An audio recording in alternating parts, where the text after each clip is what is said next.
let's do this. Subscribe to the channel.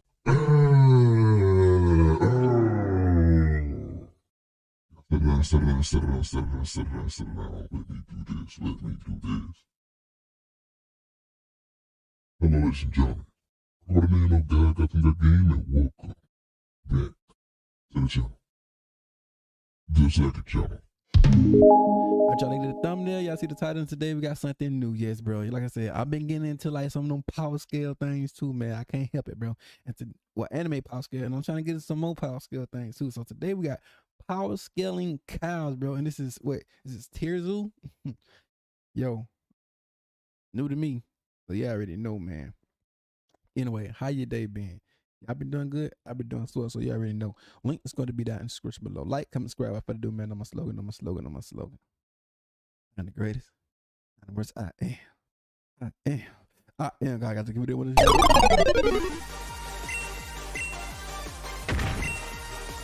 Y'all like how he edit his own little things, like some game anime stuff. The game stuff. That's hard to me. I like it. Cows are one of the most popular builds in the game, and normally a high population is a good indicator that a build is pretty powerful in the current meta. However, I think in the case of cattle, there are a lot of other factors which make their true power level a bit less obvious.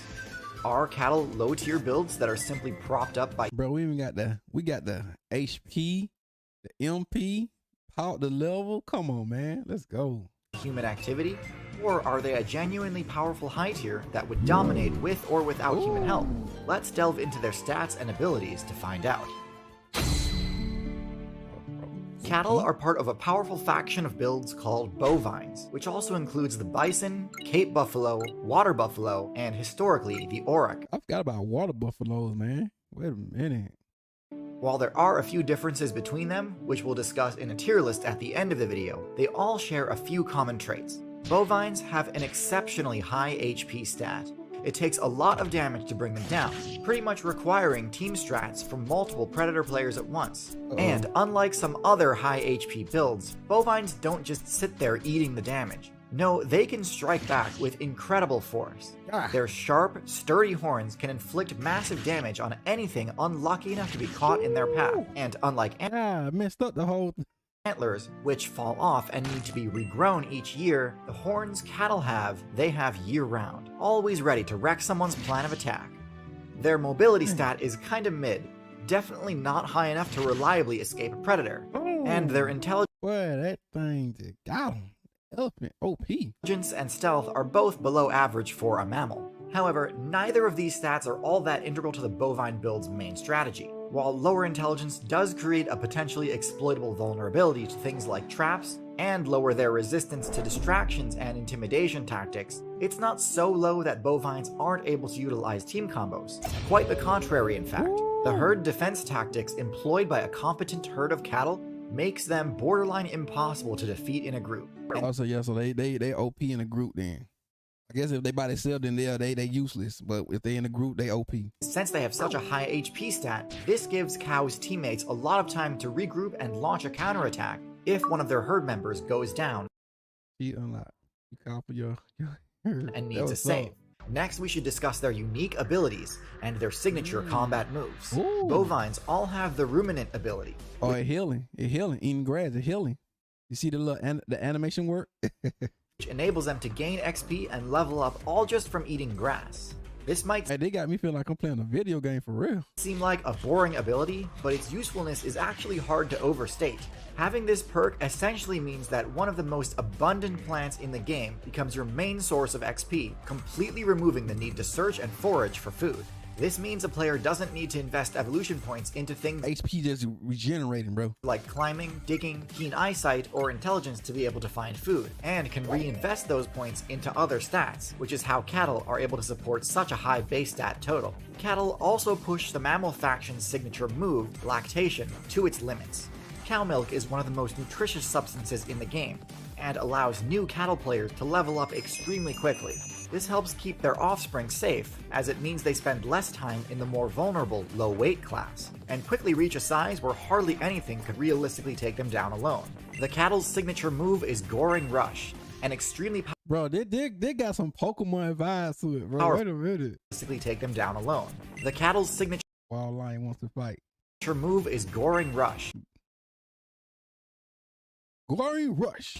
an extremely powerful Goring head Rush. bash Ooh. attack that deals heavy damage, and wait a the minute. move is Goring Rush, Goring an Rush. extremely powerful head bash attack that And then the lion level is 28 and the buffalo is 32, bro. Come on, man.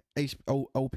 deals heavy damage and inflicts Goring incredible Rush. That's a spam knockbacks, attack. forcing the target back a good distance and Ooh. also likely Stun him. knocking the target prone, That stunned him too, man. And then he went for a counter attack. which allows for easy follow-up Stun him. attacks.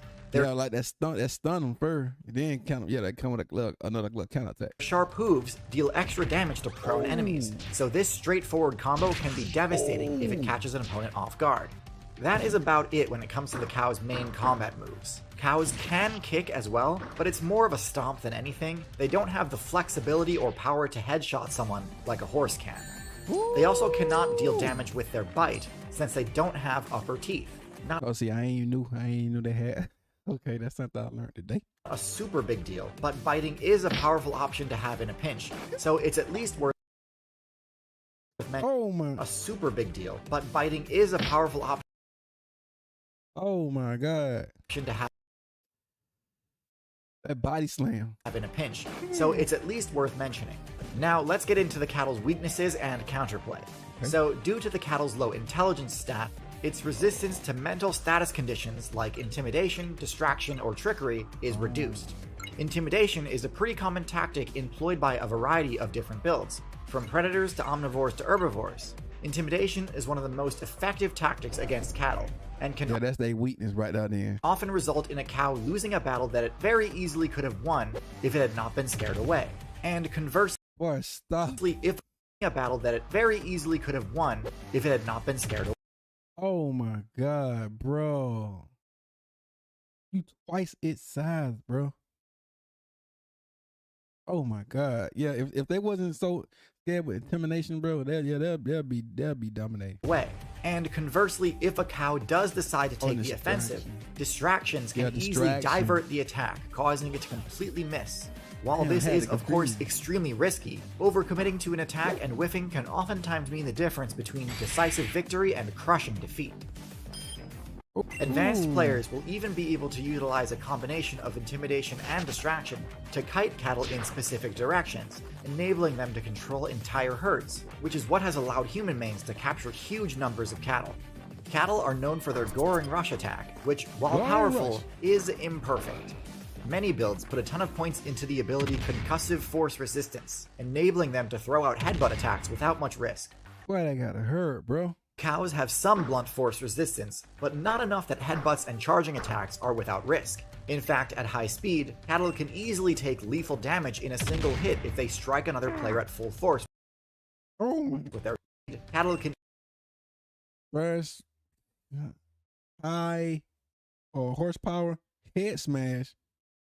In the level is 74, and the wall is level 100. easily take lethal damage in a single hit if they strike another player at full force with their charging attack. And then got up like he ain't nothing.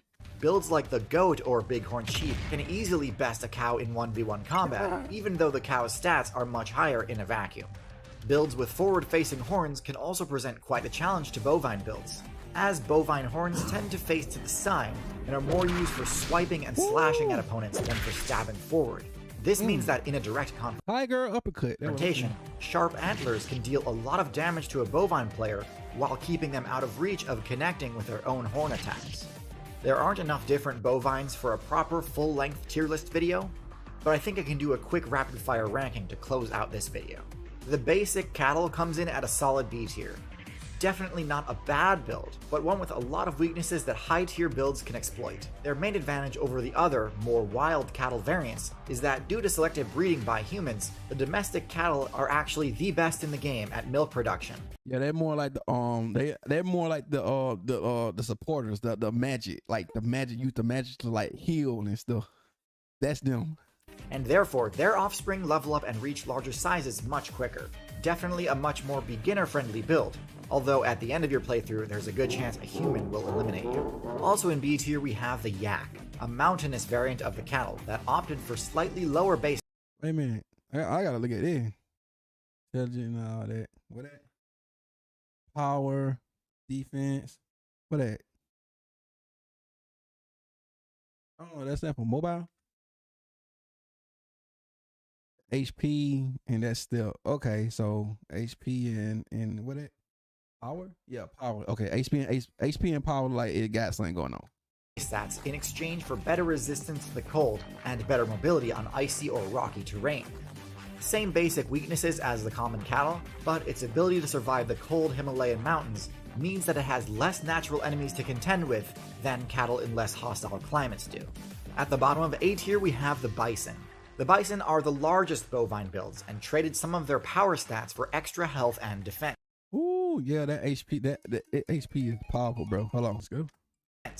As a result, they have shorter horns and lots of padded fur on their head, meaning that they can tank a lot more damage, but also can't deal as much damage using Goring Rush. Goring Rush, bro. This can be a bit of a problem, as being able to one-hit a wolf would really help discourage aggressive teams of wolves from attacking them. Since they can't get a one-hit kill without a crit, some wolves get pretty brazen in their attacks on bison. Still, they're tied with the moose as the premier tank of the North America server, and have favorable matchups against the grizzly bear. Yeah. So still definitely a solid high tier. Next in A tier we have the water buffalo. They can rank up with the bears, and yeah.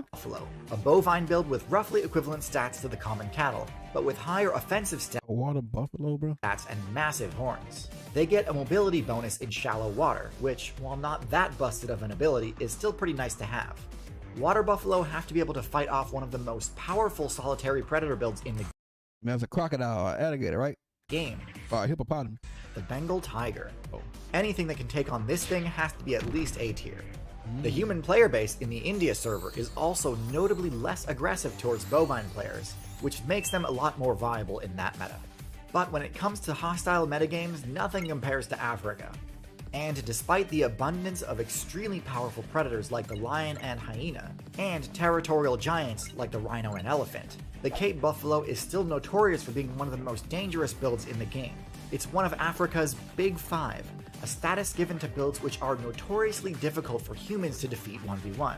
And so I think for this reason, the African Cape Buffalo ranks first among the bovine builds. But it still doesn't quite crack S tier, mostly because it's overshadowed by the wildebeest in the African savanna meta.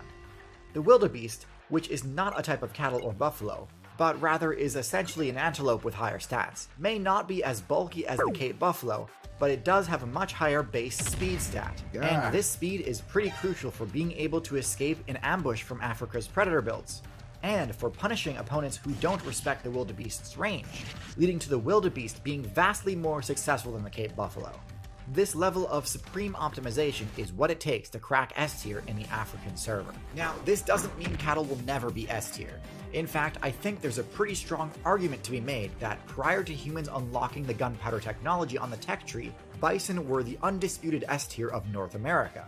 And although they were all but annihilated from the server, their numbers are slowly but surely returning to healthy levels. It's quite an inspiring story, which you can check out right now on CuriosityStream, the sponsor of today's video. CuriosityStream is a subscription streaming service where you can watch thousands of documentaries and non-fiction titles, including the Buffalo documentary, as well as many of my other personal favorite titles, such as Out of the Cradle and Leaps in Evolution. You can get access for just over $1 a month by going to curiositystream.com/tierzu and choosing the annual plan.